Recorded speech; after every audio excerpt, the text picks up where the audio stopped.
My name is Laurel Fane. I am 36, and my mother-in-law changed the locks on my bakery at 5 a.m. because she said the family needed real management. She did not know the lease, health permit, recipes, and vendor accounts were all in my name, and the inspector was already scheduled for 8:30. Before I tell you how the inspector changed the room, you need to understand what the bakery meant to me. It was not just money.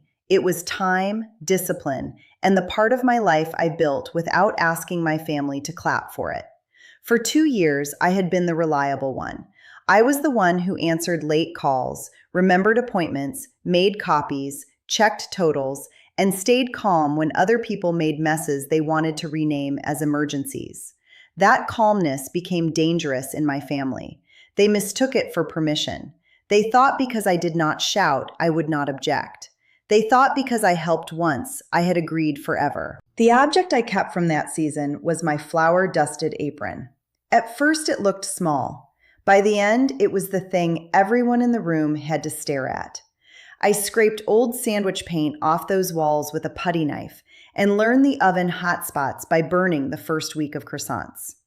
I was proud of what I had built, but I was careful with that pride. In my family, showing pride was an invitation for someone to call you selfish. My mother-in-law, Patrice, had a talent for taking my boundaries and turning them into group discussions. If I said no, my husband Ellis asked why I was angry.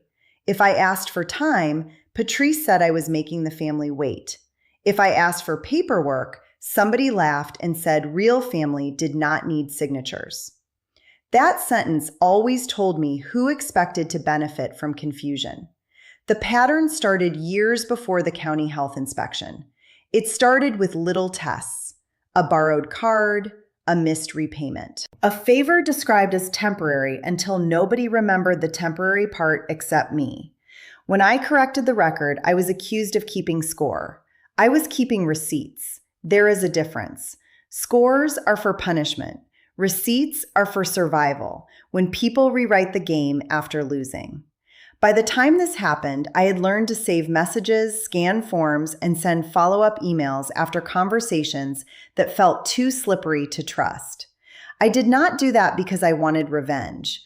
I did it because I was tired of being told I had imagined things everyone else found convenient to forget. The first warning came quietly. It was not dramatic. It was not music swelling in the background. It was a phrase in a message, a timing detail that did not fit, a family member speaking like a decision had already been made for me. I remember where I was because my body understood the danger before my mind finished reading. The words sounded casual, but the assumption underneath them was not casual at all. They had moved from asking to announcing. I replied in writing because I wanted the answer to have a timestamp. No, I do not consent. Do not use my name. Do not represent me. Do not assume I will fix this later. It felt excessive when I typed it. Then I remembered every time my family had said, "You never told us that." So I sent the message and saved the screenshot. That screenshot became part of the folder. The second warning was public pressure. That was always their favorite tool. Private conversations could fail, but a room full of relatives, guests, officials, or witnesses made them feel powerful. They believed I had been trained too well to embarrass them. What they never understood was that I had stopped being afraid of embarrassment the first time I realized embarrassment was the leash they used to pull me back into obedience. When Patrice said I was difficult, I asked for the document. When my husband Ellis said I was making everyone uncomfortable, I asked who had authorized my name. When the landlord, Mrs. Kwan, looked at me like I was the problem, I asked whether they had seen my actual signature. Nobody had a clean answer. They had confidence. They had volume. They had family history. I had the health permit. The betrayal itself was almost boring on paper, which is how serious betrayals usually look. A line filled in where it should have been blank, a box checked, a claim submitted, a meeting scheduled, a signature assumed. The damage was not in one dramatic sentence. It was in the assumption that my consent was a family resource. That was the part I could not let pass. Because if they got away with it once, The story would change by next Thanksgiving. I would not be the person they used. I would be the person who agreed and later got bitter. I had watched them do that to other people. Aunt Mira had become dramatic after she refused to lend money. My cousin Lyle had become selfish after he asked for his truck back. My grandmother had become confused whenever she remembered promises that cost my parents something. I was not going to become another adjective in their house, so I built the folder. The folder was not pretty. It was not cinematic. It was labeled with the date and kept in the cloud and on a flash drive because I trust people, but I trust backups more. Inside were the health permit, the lease, and the locksmith invoice Patrice signed as family owner. I added screenshots with full timestamps. I added call logs. I added the message where I said no. I added the reply where nobody answered the no directly. That matters. When people plan to pressure you later, they often avoid writing the part they know is wrong. They write around it. They write about family. They write about hurt feelings. They write about how disappointed they are. They do not write, "I am ignoring your consent because I benefit from it." So I wrote the truth in my replies, calmly, repeatedly, in complete sentences. No, I did not authorize this. No, I will not sign after the fact. No, you may not represent me. No, I am not confused. On the morning of the county health inspection, I dressed like somebody who expected to be underestimated. Nothing flashy, nothing that announced war. Just clean clothes, quiet shoes, and the folder in my bag. My hands shook once in the parking lot. I let them. Being calm does not mean your body has not noticed danger. It means you decide what your body does next. I breathed until the shaking stopped. Then I walked in. The room looked exactly like my family wanted it to look. Official enough to scare me, public enough to shame me, crowded enough to make backing down feel like the polite choice. Customers waiting for coffee, a county inspector, 2 police officers, Patrice behind my counter, and Ellis beside the espresso machine. I could feel their eyes before anyone spoke. My husband Ellis gave me the look I knew from childhood, the one that meant, "Do not make this harder than it has to be." I almost smiled because by then I finally understood. It was only easy when I was the one paying. Then came the line. Every family like mine has one. A sentence polished by entitlement until it sounds reasonable to outsiders. We are under new family management. The room accepted it for half a second. That half second mattered. That was the window where the old me would have swallowed my correction because correcting it felt rude. I did not swallow it. I said, "That is not true." My voice was not loud. It did not need to be. Quiet truth lands harder in a room that expected performance. Patrice sighed like I was exhausting. My husband Ellis shook their head like I was breaking a sacred rule. But the inspector looked at me, not at them. That was the first moment I felt the room tilt. The health inspector, Mr. Devlin, asked one simple question. "Do you have proof?" Not feelings, not family history, not an explanation of why I was hurt. Proof. I took out my flour-dusted apron and the folder. There is a sound paper makes in a quiet room when everyone realizes the conversation is about to stop being emotional. I have loved that sound ever since. I handed over the first document, then the second, then the third. Nobody interrupted while the inspector read. That was new. My family had interrupted my whole life. They had interrupted my grief, my sleep, my work, my plans, my answers. They could not interrupt a document in someone else's hands. The first document showed the date. The second showed the account, permit, title, filing, or signature that belonged to me. The third showed the lie. It is strange how small lies look once they are printed. At home, a lie can fill a whole kitchen. It can make a daughter doubt herself. It can make relatives nod along because nodding costs less than honesty. On paper, the same lie becomes a line item. A line item can be checked. The inspector checked it. The room waited. Patrice tried to speak. The inspector raised one hand without looking away from the page. That gesture did more for me than years of family conversations. Then the official record entered the story. For the bakery, the record was clear. The name was mine. The authority was mine. The consent had not been given. The number attached to it was $312,000 in annual sales. I watched that number move through the room. Numbers have a special power in family drama. They take something people want to call attitude and turn it into exposure. Suddenly, this was not about whether I was nice. It was about who had tried to move, sell, pledge, redirect, claim, or use something they did not own. The landlord, Mrs. Kwan, stared at Patrice differently after that. That stare mattered too. There is a moment in every betrayal when the person helping the betrayer realizes they were also being used. It does not fix everything, but it changes the weather. Patrice tried the emotional version next. After facts failed, feelings became the defense. I was cold. I was embarrassing the family. I was making things legal. I was choosing paperwork over blood. I said, "Paperwork is what people ask for when blood starts lying." That sentence landed harder than I expected. My husband Ellis looked wounded, but I had finally learned the difference between wounded and accountable. Wounded asks for comfort. Accountable asks what needs to be repaired. Nobody asked what needed to be repaired. They asked me to stop. That told me everything. The inspector did not ask who loved the bakery more. He asked who held the permit. That distinction saved me.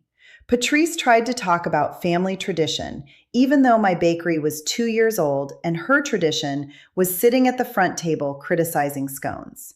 Mr. Devlin asked for the food manager certificate. She handed him a laminated recipe card from her purse.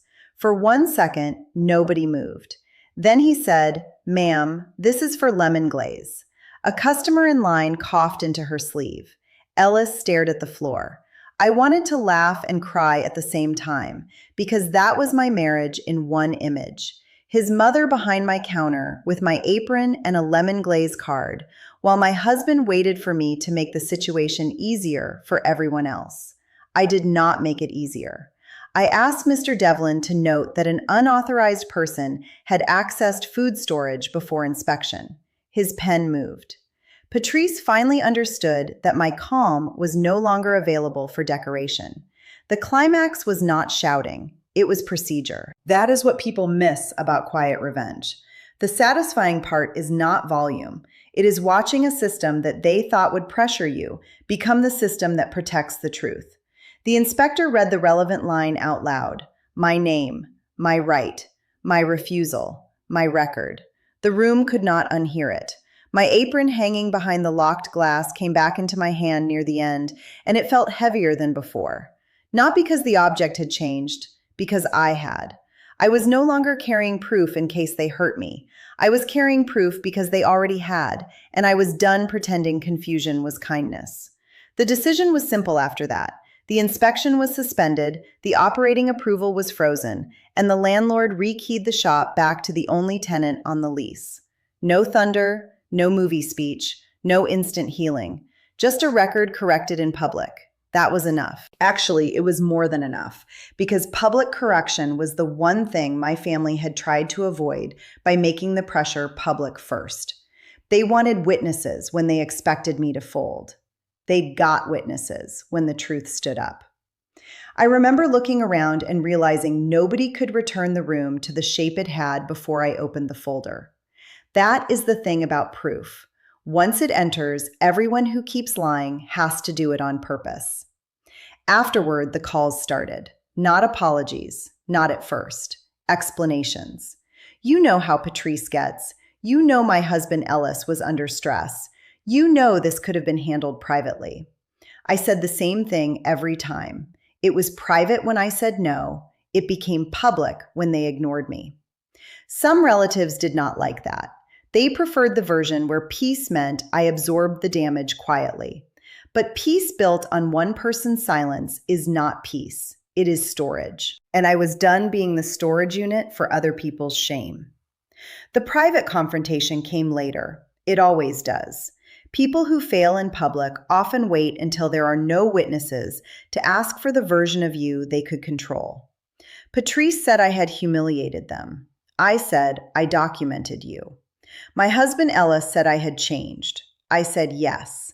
That answer made them angrier than any speech could have, because change was the one thing they had counted on me avoiding.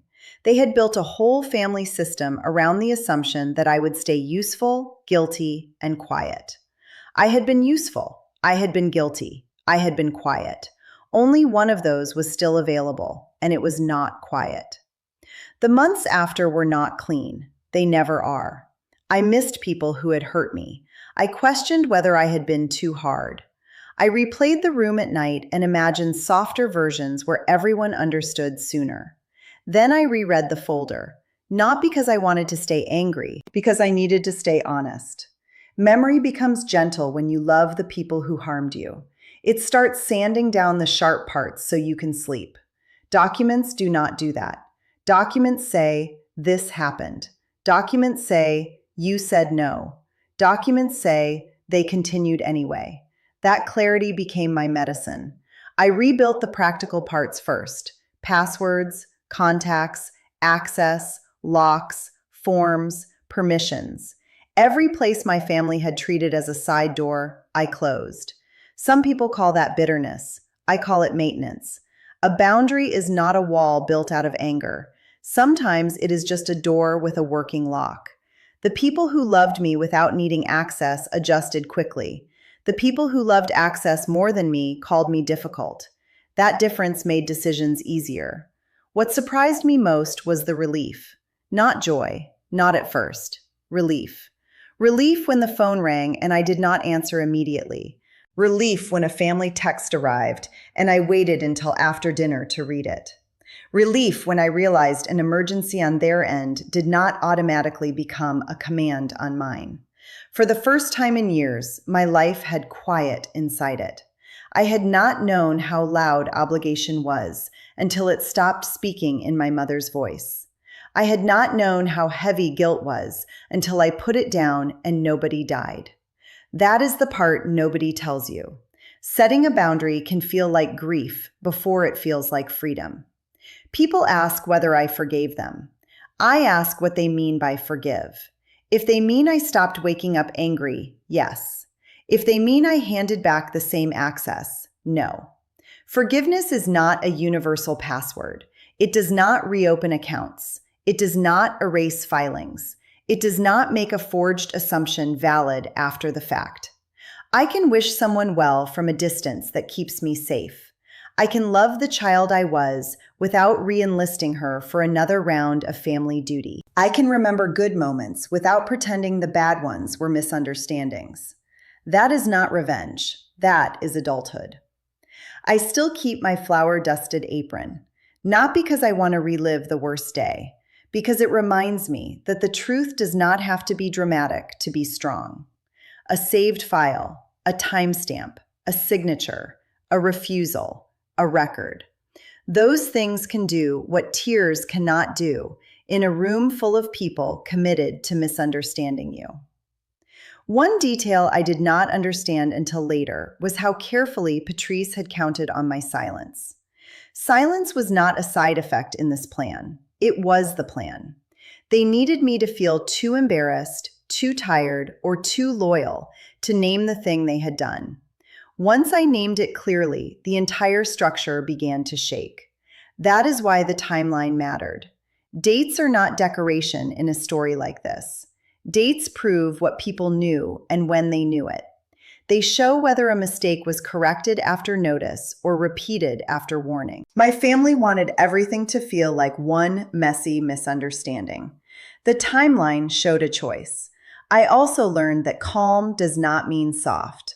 Calm can be the hand that keeps the folder closed until the right person is in the room. Calm can be the voice that says the same sentence twice without apologizing for it. Calm can be the reason nobody gets to distract you with tone when the facts are finally ready. The hardest part was not proving the document. The hardest part was accepting that proof was necessary.